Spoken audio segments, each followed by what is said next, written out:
Hey everyone, here is the silver and blue tiara that I made this week, and it definitely needs clips. Sometimes when I'm making these, the wire or the pieces that are on it will move it out a little bit so it's not as tight. This one's a good tightness, but it is a little loose, so you definitely need to wear some bobby pins or something to keep it in place.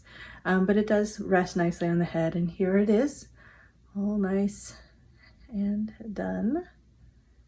And I will give you directions on how I made it.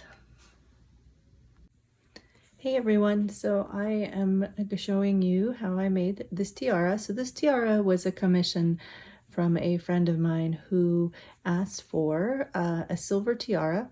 She wanted to use these branches that I've used in a class when I teach classes at conventions or online.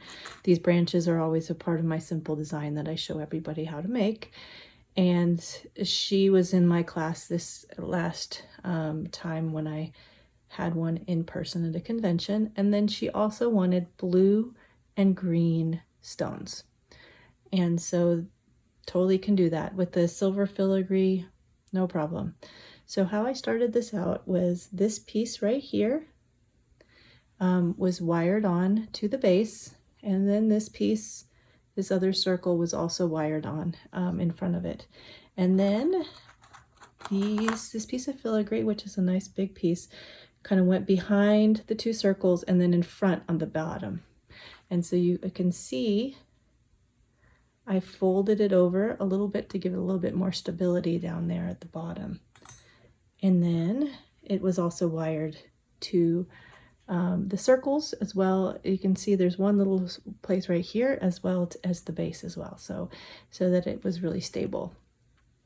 And then I added another piece in front or behind the crystal. I glued down the crystal so that I would have a place to put this piece, which is one of these. And I just bend this so that it's got kind of a curve to it, and it will fit right over the crystal at the bottom. So it goes right there. And then it is wired at the bottom right here, and then it's wired to the filigree right here and right here. Just to give it a little bit more stability, it was kind of flopping around a little bit, and so we wanted it to stay in place. And so that extra wiring will keep it in place as well. And then I wired on these pieces here, and these branches, I get them on Etsy. They're great. I know a lot of people are using them, and I bend them a little bit to match the tiara, and I attach it down here at the bottom, right through this hole here, and then on this hole as well, there's another attachment, and then I attached it to the ring so that it got a little bit more stable. And then these branches are great because you can use them either way. You can use them this way, you can use them this way, you can have them going up, you can have them going kind of out. And whenever I do classes, people kind of use them whatever way they want, which is awesome, because that's the fun about making tiaras, is that you can make your own any way you like it. So this goes on this side as well, and it's just attached the same way. And then I started adding the crystals.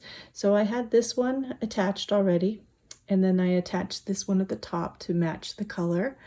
And she wanted a green, so I had these really nice emeralds. They were too big to add other places, so I had these kind of more mossy, I think they're like kind of a iridescent green color. So I added those, and with these I use E6000 this time. Sometimes I use a 5-minute epoxy. For the smaller crystal, it's really much easier to use E6000 because it kind of holds them in place, and the epoxy, you kind of have to hold it a little bit longer for it to dry. And the smaller crystals, the E6000 is a really strong hold as well, so that's what I tend to use on them. When I'm demonstrating tiaras, I will just use a hot glue, which is not as long lasting, but since this is somebody's commission, I wanted to make it as long as I could, to stay as long as I could. All right, so let me show you again on the back. So you can see that filigree comes through behind the rings, and then where these are attached. So I wired on the center piece of filigree, or the center ring, and then I wired on the smaller ring in front of it. I then put the filigree through and wrapped it around so that there's a little bit more stability, and then wired that on as well. I attached the filigree up here at the top, and then I added a smaller piece of filigree in the middle, added the crystal, and then added this piece in the front, and then finally attached these on the side and added all the crystals. And there you go, this week's tiara.